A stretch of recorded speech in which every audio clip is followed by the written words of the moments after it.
சென்ற விவசாயிகளை எங்கள் கோழிப்பண்ணைக்கு கூலி உயர்வு கேட்டு கடந்த 4 மாதத்துக்கு முன்னாடியே அரசுக்கும் கால்நடை இயக்குநருக்கும் மற்ற அந்த நிறுவனங்களுக்கும் கடிதம் கொடுக்கிறோம். வருகின்ற ஜனவரி 1 முதல் எங்களுக்கு கூலி உயர்வு தரவில்லை என்றால் உற்பத்தி நிறுத்த போராட்டத்தை தொடரும் என்று கடிதம் கொடுக்கிறோம்.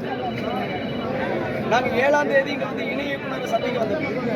அப்போ இணை இயக்குநர் அவர்களிடம் முத்தரப்பு பேச்சுவார்த்தை எப்போ வைக்கின்றீர்கள் என்று அன்றைக்கு ஒரு 3000 விவசாயிகளுக்கு மேலே பார்த்துருக்கோம்.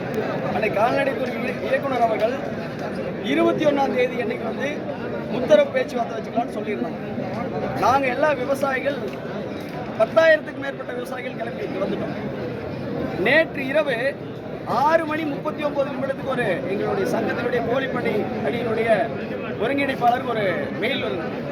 முத்தரப்பு பேச்சுவார்த்தை நாங்கள் நடத்த முடியாது, நாங்கள் நடத்துறதுக்கு நீங்கள் தனியாருக்குள்ள போட்டுக்கிற ஒப்பந்தம் அப்படின்னு. அப்போ தமிழ்நாட்டில் கோழிப்பண்ணை உற்பத்தி எல்லாம் தனியார் வசம் தள்ளப்பட்டதா? அரசு என்ன செய்கின்றது, கால்நடைத்துறை என்ன செய்கின்றது? எங்களுக்கு சந்தேகம் வருகின்றது. இதே பேச்சுவார்த்தையை முன்னாள் முதல்வர் ஜெயலலிதா அவர்கள் இருக்கும் பொழுது முத்தரப்பு பேச்சுவார்த்தை நடத்தினார்கள். விவசாயிகளுக்கு கூலி உயர்வு பெற்று தந்தார்கள். இப்போ இந்த அரசுகிட்டே நான் கேட்கறதுன்னா, அரசாங்கம் எங்களுக்கு கூட்டவில்லை. கோழியை எண்ணற்ற கோடிக்கணக்கில் சம்பாதிக்கின்ற நிறுவனங்கள் என்று நாங்கள் கஷ்டப்படுறோம். மஞ்சு விலை ஏறி போச்சு, ஆட்கள் கூலி ஏறி போச்சு, கரண்ட் பில் ஏறி போச்சு, கட்டிடத்துக்கு நாங்கள் வாங்கின லோனுக்கு வட்டி கட்ட முடியல. அந்த சூழ்நிலையில் இருக்கோம். இதுக்கு எங்களுக்கு கூலி உயர்வு வேணும் அப்படின்னு நாங்கள் ஒரு 60 ரூபாய்க்கு வாங்கின அந்த மஞ்சி இன்னைக்கு 300 ரூபாய்க்கு ஒரு மூட்டை. நாங்கள் மொத்தமாக சொல்கிறோம்னா 26,000 ரூபாய் போச்சு ஒரு டிராக்டர். நாங்கள் ஒரு அன்னைக்கு 52,000 ரூபாய்க்கு 2 டிராக்டர் போட வேண்டிய சூழ்நிலை. 2021 அரசு தலையிட்டு தான் 3,000 ரூபாய் இருந்த வளர்ப்பு கூலி 6,000 ரூபாயா மாறிச்சு.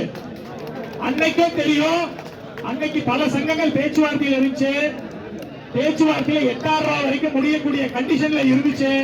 8,000 ரூபாய் வரைக்கும் முடியக்கூடிய கண்டிஷன்ல இருந்த வளர்ப்பு கூலிய ஒரு சிலர் உள்ள வந்து அதைய ரகசியமா கையெழுத்து போட்டு 6,000 ரூபாயில முடிச்சு விட்டாங்க. அன்னத்த போராட்டம் அதோட நின்று போச்சு.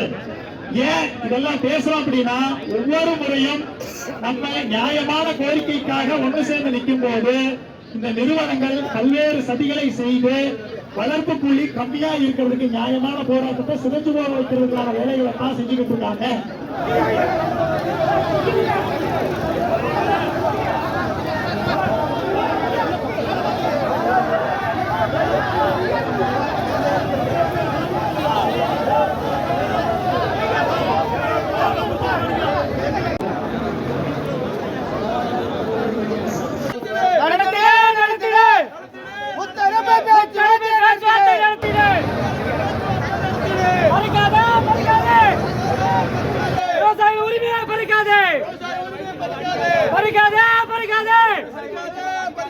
விவசாய உரிமையை பறிக்காதே, அடிக்காதே, அடிக்காதே, அடிக்காதே, அடிக்காதே, விவசாய வயிற்றில் அடிக்காதே, விவசாய வயிற்றில் அடிக்காதே, அடிக்காதே, அடிக்காதே, அடிக்காதே, அடிக்காதே, விவசாய வயிற்றில் அடிக்காதே.